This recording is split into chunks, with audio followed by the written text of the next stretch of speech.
नमस्कार, मैं निधि। आप देख रहे हैं पब्लिक लाइव। सूरत शहर में पुरानी रंजिश को लेकर एक और हत्या। दरअसल सूरत के संग्रामपुर इलाके में उस वक्त सनसनी फैल गई जब मस्जिद से नमाज पढ़कर लौट रहे एक बिल्डर पर दो अनजान शख्स ने हमला कर दिया और मौत के घाट उतार दिया। देखिए रिपोर्ट। नमस्कार, आप देख रहे हैं पब्लिक लाइव न्यूज और आपके साथ हूं राजेश विश्वकर्मा। एक बड़ी खबर की शुरुआत करते हुए आपको बता दें कि सूरत शहर में हत्या का जो सिलसिला है वो रुकने का नाम नहीं ले रहा है। जिस तरह से हत्याएं हो रही हैं उससे स्पष्ट होता है कि कहीं ना कहीं सूरत शहर में क्राइम का जो ग्राफ है वो बढ़ता दिखाई दे रहा है।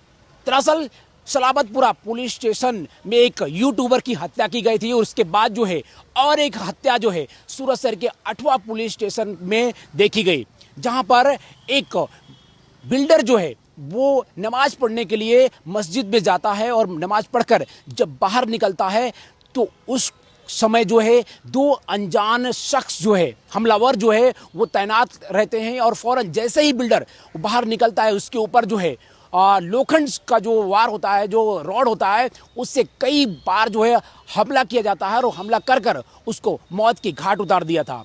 दरअसल ये दोनों युवक कौन थे और हमला कर मौत की घटना को अंजाम देकर कहां फरार हो गए थे, इसकी पूरी कहानी और तहकीकात करने के लिए पुलिस जो है घटनास्थल पर पहुंची थी और पहुंचने के बाद जो है सबसे पहले पुलिस जो है सीसीटीवी की मदद से आरोपियों की तलाश शुरू कर दी थी।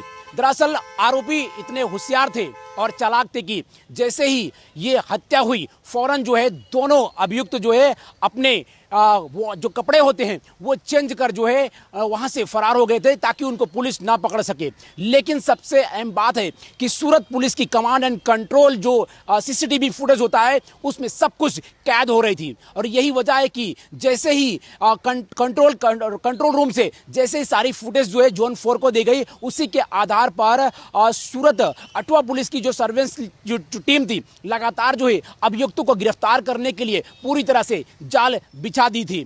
चंद घंटों के अंदर जो है दोनों अभियुक्त जो है उनको गिरफ्तार कर कर सलाखों के पीछे जो भेज दिया है। ये दोनों आरोपी कौन है? दरअसल आरोपी फैज मुल्ला उर्फ तल्लोई फारूक तल्लोई, जबकि तरवेज मुल्ला उर्फ तल्लोई फारूक तल्लोई, ये दोनों अभियुक्तों की गिरफ्तारी हो चुकी है। दरअसल गिरफ्तारी के पीछे मुख्य जो पुलिस ने बताया है कि ये दोनों आरोपी बिल्डर के साथ जो है पहले किसी कंस्ट्रक्शन को लेकर जो है कहीं ना कहीं कोई लेन देन हुआ था, वही पैसा बाकी होने के कारण जो है दोनों ने साजिश रची और उसी साजिश के अंदर जो है बिल्डर की हत्या की वारदात को अंजाम देकर दोनों फरार हो गए। यही इतना कारण था क्योंकि सबसे अहम बात है कि कलयुग के अंदर सबसे ज्यादा जो मौतें हो रही हैं वो पैसों के लिए हो रही हैं। कहीं ना कहीं आज लेन देन और पैसों की वजह से कई लोगों की जो है जाने जा रही हैं। यही वजह है कि सबसे ज्यादा जो क्राइम जो बढ़ रहा है वो कोई मौत का कारण बना हुआ है। तब तक के लिए देखते रहिए पब्लिक लाइव और सावधान और सतर्क रहें। सूरत से कैमरामैन सागर के साथ राजेश विश्वकर्मा, ब्यूरो रिपोर्ट, सूरत। जी सर, अठवा विસ્તારમાં હત્યાનો બનાવ બન્યો હતો, કેટલા આરોપીની ધરપકડ કરાઈ છે, શું કારણ સામે આવ્યું છે? જી, ગઈકાલ તારીખ 30/7/2024 ના રોજ કલાક 13:30 થી 14:00 દરમિયાન સંગ્રામપુરા તલાવડી મોલવી સ્ટ્રીટ ખાતે એક ઈસમની બે યુવકો દ્વારા હત્યા કરવામાં આવી હતી।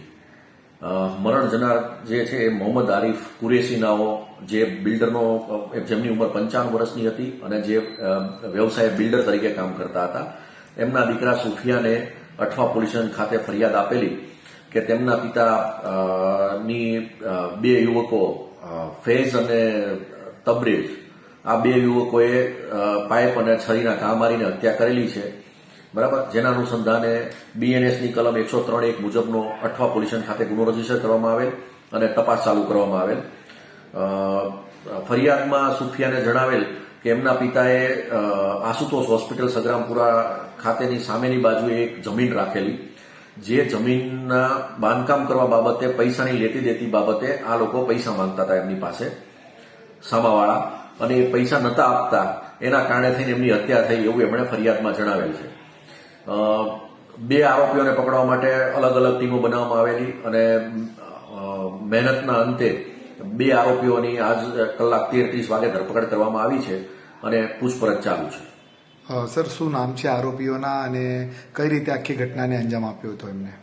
આરોપીનું નામ છે મોહમ્મદ ફૈઝ તલ્લોઈ અને એનો ભાઈ છે એ તબરેજ તલ્લોઈ, જે સગ્રામપુરા ખાતે જ રહે છે. અને મોહમ્મદ ફૈઝનું કહેવું એવું છે કે જે મરણ જનાર આસિફ છે આરિફ, એણે એના વિરુદ્ધમાં લાલગેટ પોલીસ સ્ટેશનમાં 384ની ખંડણીની ખોટી ફરિયાદો દાખલ કરાવેલી, તેમજ અઠવા પોલીસ સ્ટેશન ખાતે અમારા વિરુદ્ધમાં ખોટી અરજીઓ કરતો હોય, જેના અનુસંધાને અમે એને મારેલ છે. સર, હાલ બંને જે આરોપીઓ છે સગા ભાઈઓ છે અને કયા વ્યવસાય સાથે સંકળાયેલા છે? અગાઉ કોઈ ગુના દાખલ છે એમની પર? મોહમ્મદ ફૈઝ વિરુદ્ધમાં લાલગેટ પોલીસ સ્ટેશનમાં એક ખંડણીનો ગુનો દાખલ થયેલો છે અને બીજો એક જાહેરનામા ભંગનો ગુનો કોરોના કાળ દરમિયાનનો દાખલ થયેલો છે. મોહમ્મદ તબરેજ વિરુદ્ધમાં હજુ કોઈ ગુના દાખલ થયેલા નથી. બંને આરોપીની સર ધરપકડ કરી લેવાય? બંને આરોપીઓની ધરપકડ કરવામાં આવી છે અને સીસીટીવી ફૂટેજ કબજે કરવામાં આવેલા છે. ગુનામાં વપરાયેલ હથિયાર કબજે કરવાની પ્રોસેસ ચાલુમાં છે અને આવતીકાલે નામદાર કોર્ટમાં રજૂ કરી આરોપીના રિમાન્ડ